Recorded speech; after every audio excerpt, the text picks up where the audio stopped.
بسم اللہ الرحمن الرحیم الحمد للہ رب العالمین والصلاة والسلام علی سید المرسلین سیدنا و مولانا محمد وآلہ واصحابہ اجمعین اما بعد فقد قال النبی صلی اللہ تعالی علیہ وسلم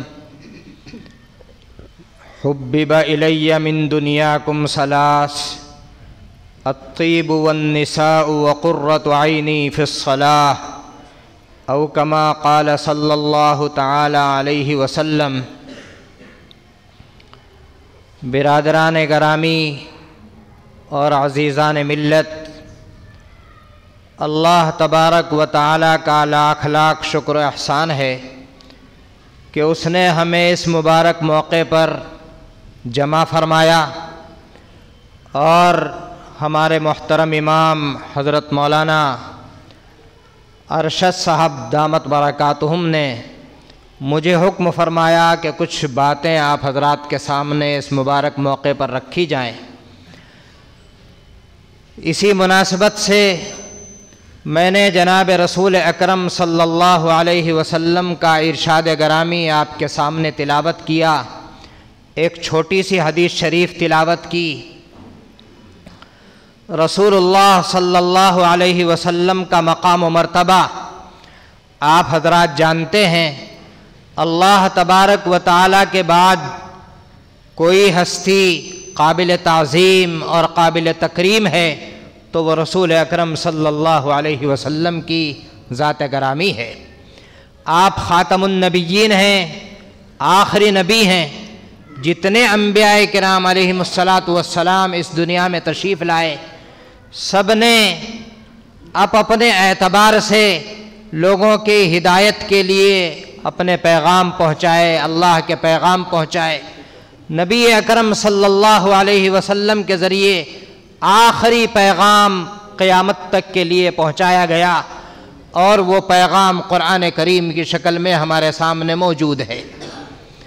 رسول اکرم صلی اللہ علیہ وسلم کی بے شمار حدیثیں ہیں، بے شمار اقوال ہیں، آپ کے بے شمار افعال ہیں، آپ کی بے شمار تائیدات ہیں۔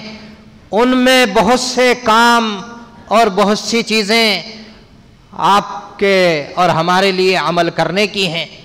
بہت سی چیزیں ایسی بھی ہیں جو تاریخ کی حیثیت رکھتی ہیں، کچھ چیزیں ایسی ہیں جو رسول اکرم صلی اللہ علیہ وسلم نے ان کو اپنا محبوب بتایا، ہمیں بھی ان سے محبت رکھنی چاہیے۔ ایسی ہی ایک حدیث شریف آپ کے سامنے تلاوت کی گئی ہے۔ آپ صلی اللہ علیہ وسلم نے ارشاد فرمایا کہ میں بھی تمہاری طرح دنیا میں رہتا ہوں۔ جس دنیا میں ہم جیتے ہیں، کھاتے پیتے ہیں، کاروبار کرتے ہیں، بزنس کرتے ہیں، دکانیں اور مکانات بناتے ہیں، لکھائی پڑھائی کرتے ہیں، یہ دنیا ہے۔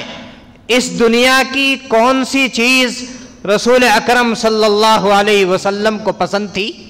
یوں تو اللہ کی بنائی ہوئی تمام چیزیں ہی انسان کو پسند ہوتی ہیں اور انسان ان کو چاہتا ہے، اپنے لیے استعمال کرتا ہے، اور اللہ نے کوئی چیز بیکار نہیں پیدا کی، چاہے وہ کسی بھی طریقے کی چیز ہے، نقصان دینے والی چیز ہے اس کا بھی کوئی نہ کوئی فائدہ ہے، اور فائدہ دینے والی چیز ہے اس کا بھی کوئی نہ کوئی فائدہ ہے۔ قرآن کریم نے فرمایا ربنا ما خلقت ھذا باطلا، اے اللہ، اے ہمارے رب، آپ نے یہ چیز بیکار پیدا نہیں کی۔ جتنی بھی چیزیں آسمان و زمین میں ہیں اللہ تبارک و تعالیٰ نے یہ بیکار نہیں پیدا کی ہیں۔ تو مگر رسول اکرم صلی اللہ علیہ وسلم نے تین چیزوں کے بارے میں فرمایا کہ تمہاری دنیا کی تین چیزیں مجھے بہت محبوب ہیں۔ حبب الی من دنیاکم ثلاث، تمہاری دنیا کی تین چیزیں مجھے پسند ہیں۔ تو ہمیں بھی ان چیزوں سے محبت رکھنی چاہیے، ہمیں بھی ان چیزوں سے ایک تعلق ہونا چاہیے، اور اگر وہ عمل کرنے کی چیز ہے تو ان پر ہمیں عمل کرنا چاہیے۔ فرمایا الطیب والنساء وقرۃ عینی فی الصلاۃ، پہلی چیز ہے خوشبو۔ رسول اکرم صلی اللہ علیہ وسلم کو خوشبو بےحد پسند تھی، اتنی پسند تھی کہ آپ کے جسم سے ہی خوشبو آیا کرتی تھی، آپ کو خوشبو لگانے کی ضرورت نہیں ہوتی تھی، مگر اس کے باوجود بھی آپ صلی اللہ علیہ وسلم خوشبو کا استعمال فرمایا کرتے تھے۔ حتیٰ کہ روایت میں آتا ہے کہ اگر کوئی شخص آپ کو خوشبو ہدیے میں پیش کرتا تو آپ اس کو منع نہیں فرمایا کرتے تھے۔ ایک موقع پر فرمایا کہ یہ دو چیزیں ایسی ہیں، خوشبو اور تکیہ، کہ ان کو انکار نہ کرو، اگر کوئی ہدیے میں دے تو ان کا انکار نہ کرو۔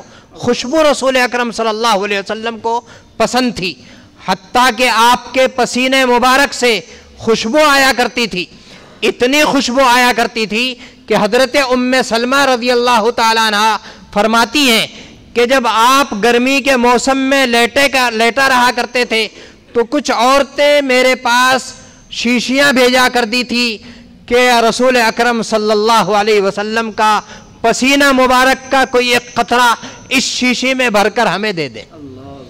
وہ پسینے کا قطرہ لوگ اپنی خوشبو میں استعمال کیا کرتے تھے، تو اتنی خوشبو اس عطر میں ہو جایا کرتی تھی کہ ایسی خوشبو کا پھر تصور نہیں ہو کرتا تھا۔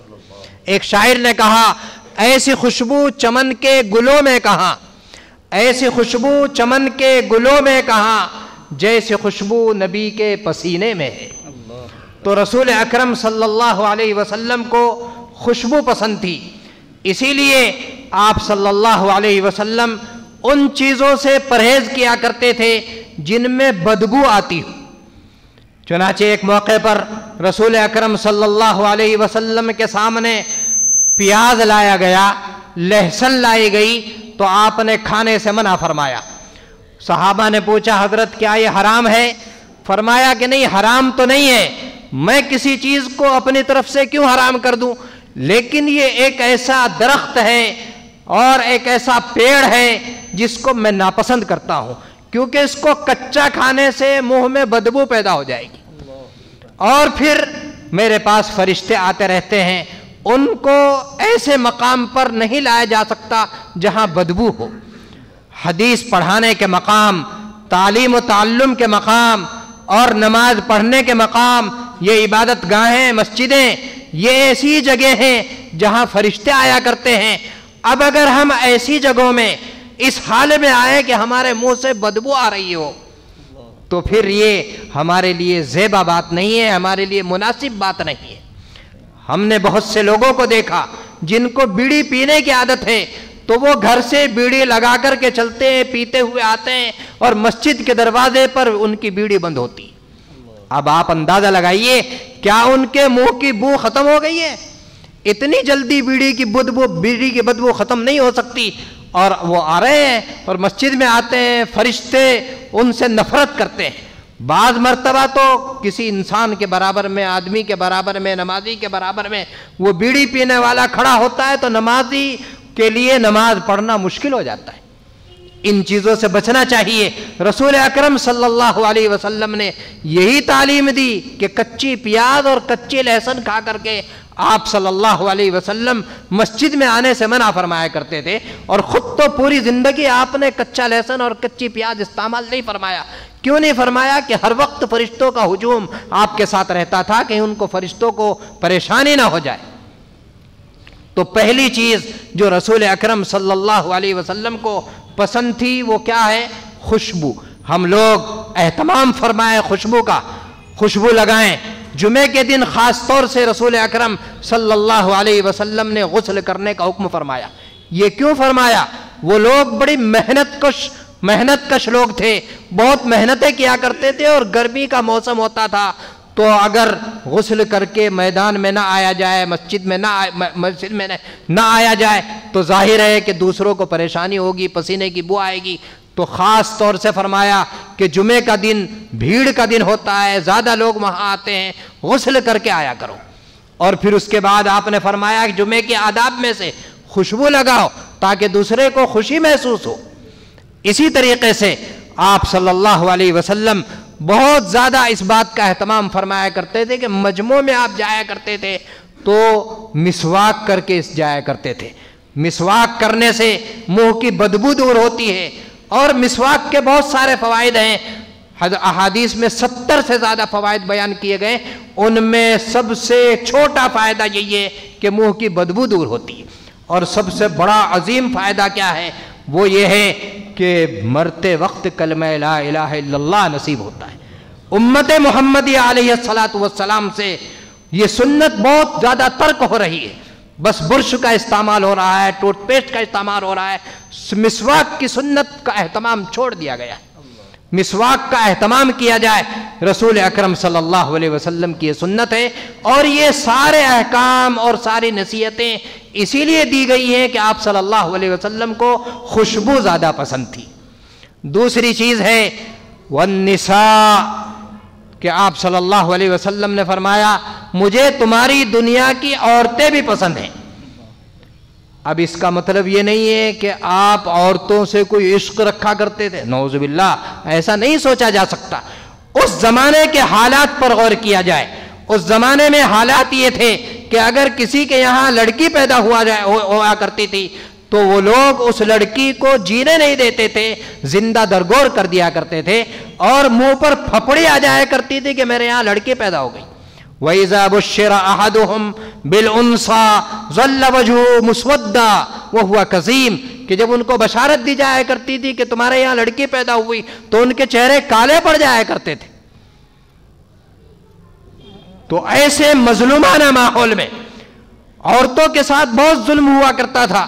رسول اکرم صلی اللہ علیہ وسلم نے اپنی مبارک زبان سے یہ بتا کر کہ مجھے عورت پسند ہے، اس کو ظلم سے بچا دیا، کیونکہ رسول اکرم صلی اللہ علیہ وسلم پر جو بھی ایمان لے آتا تھا اس کے دل میں رسول اللہ کی محبت بہت زیادہ ہو جایا کرتی تھی، اور رسول اللہ کی پسند کو وہ اپنی پسند سمجھ لیا کرتے تھے، اور اپنی پسند کی چیز کے اوپر کوئی بھی آدمی نقصان میں اس کو مبتلا کرنا نہیں چاہتا۔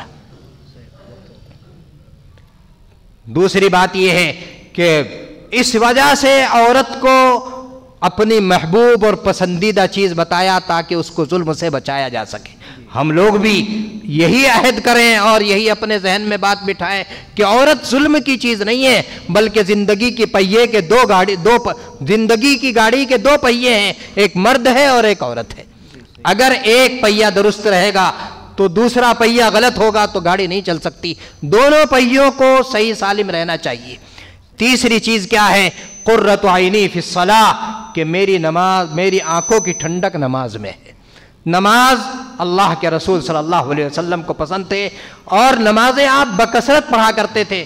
فرائض اور واجبات کے علاوہ نوافل کا بہت زیادہ اہتمام تھا۔ جب بھی کوئی پریشانی ہوتی رسول اللہ صلی اللہ علیہ وسلم اپنی اس پریشانی کو دور کرنے کے لیے اللہ کے سامنے سجدہ ریز ہو جایا کرتے تھے، نماز پڑھا کرتے تھے۔ اس لیے ہمیں بھی چاہیے کہ ہم رسول اللہ صلی اللہ علیہ وسلم کی ان پسندیدہ چیزوں کو اپنائیں، اپنی زندگی میں ان کو لائیں۔ اللہ کے رسول صلی اللہ علیہ وسلم بھی ہم سے محبت کریں گے، اور میدان محشر میں جب آپ صلی اللہ علیہ وسلم کے مقدس ہاتھوں سے جام کوثر پلایا جائے گا تو وہ لوگ جو رسول اللہ کی باتوں کو مانا کرتے تھے، ان کی باتوں کو اختیار کرتے تھے، انشاءاللہ ان کو بھی وہ جام کوثر نصیب ہوگا۔ اللہ تعالی ہمیں دنیا اور آخرت کی کامیابی نصیب فرمائے، اور آپ صلی اللہ علیہ وسلم سے عشق و محبت نصیب فرمائے۔ آمین، وآخر دعوانا ان الحمدللہ رب العالمین۔